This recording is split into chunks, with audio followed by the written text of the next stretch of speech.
রঘুনাথ দাস গোস্বামীপাদ তিনি কিন্তু সাধারণ নন, তিনি কৃপা পেয়েছেন রাধারানীর, কৃপা তো পেয়েছেন। ভক্তিরত্ন করে দৃষ্টান্ত দিচ্ছেন কীরকম কৃপা দেখুন। তো বলছেন একবার রঘুনাথ দাস গোস্বামীপাদ রাধাকুণ্ডের তটে বসে আছেন বৃক্ষতলে, ভজন করতে করতে তন্ময়, শরীরের প্রতি কোনো আবেশ নেই। গাছের ফাঁক দিয়ে রোদ এসে গায়ে পড়েছে, রোদ এসে গায়ে পড়েছে। এদিকে রঘুনাথ দাস গোস্বামী ভজনে বসে আছেন, শরীরের প্রতি কোনো দৃষ্টিই নাই। রোদ বাড়তে আরম্ভ করেছে, সূর্য মাথার উপরে, জ্যৈষ্ঠ মাস, প্রচণ্ড গরম, সূর্যের তাপ রঘুনাথ দাস গোস্বামী পাদের শরীরে পড়েছে, প্রচণ্ড গরম, ঘামছে শরীর, কষ্ট হচ্ছে, কিন্তু কষ্টের অনুভূতি নেই, তন্ময়। এদিকে সনাতন গোস্বামীপাদ তিনি স্মরণে বসে খুঁজছেন কোথায় আমার রাধারানী, রাধারানী কোথায়। তিনি ওইখানে বসে খুঁজছেন রাধারানী কোথায় কোথায়, স্মরণে যাচ্ছেন, খুঁজে পাচ্ছেন না। রাধারানী তো বর্ষানে থাকার কথা, না যাবট, না যাবটেও নেই। রাধারানী গেলেন কোথায়? রঘুনাথ এই সনাতন গোস্বামী চরণ স্মরণে বসে খুঁজছেন রাধারানীকে। তিনি তো কোনো কোনো গ্রন্থ বলছেন ললিতা সখী বলেছেন, তিনি খুঁজছেন।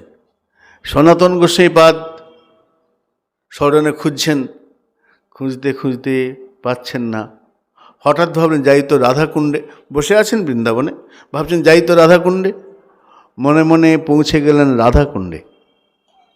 সেখানে গিয়ে দেখছেন রাধাকুণ্ডে, কুণ্ডের তীরে রাধারানী দাঁড়িয়েছেন।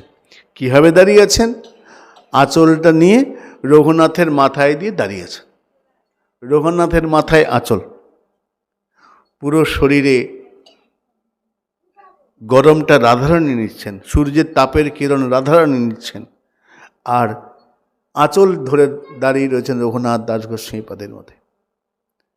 সনাতন গোস্বামীপাদ ছুটে এলেন, এসে দাঁড়িয়েছেন রঘুনাথের সামনে। রঘুনাথ দাস গোস্বামীপাদ ধীরে ধীরে চোখ খুলেছেন, সামনে সনাতন গোস্বামী।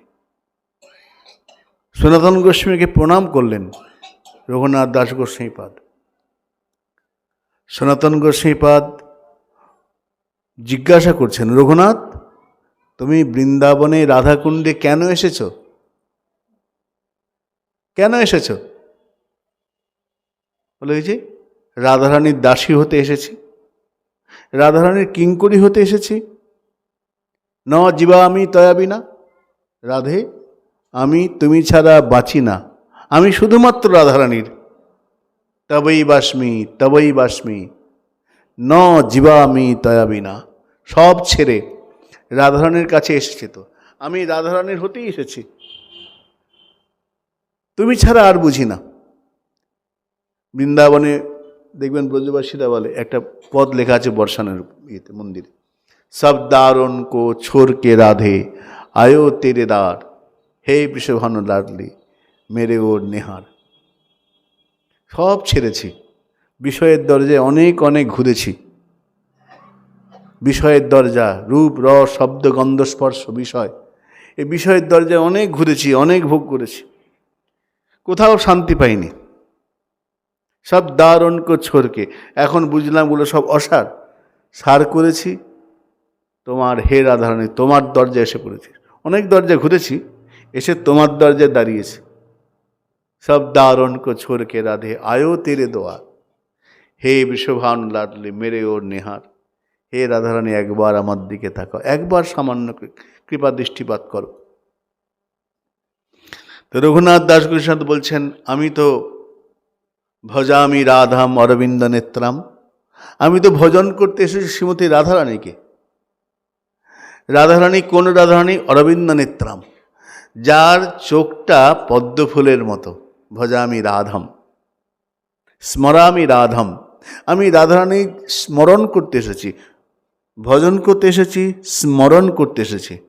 কি স্মরণ করব? চরণারবিন্দম। রাধারানীর চরণটা ধ্যান করব, রাধারানীর ভজন করব, তার শরণাগত হবে, এই আশায় সব ছেড়ে রাধাকুণ্ডে এসেছি। কবে তার দাসী হতে পারবো, কি করে কিঙ্করী হব, এই বাসনায় কুণ্ডতটে আশ্রয় করে পড়ে আছি। কুণ্ডতটকে আশ্রয় করেছে, কোথাও যাই না, কুণ্ডেই পড়ে আছে।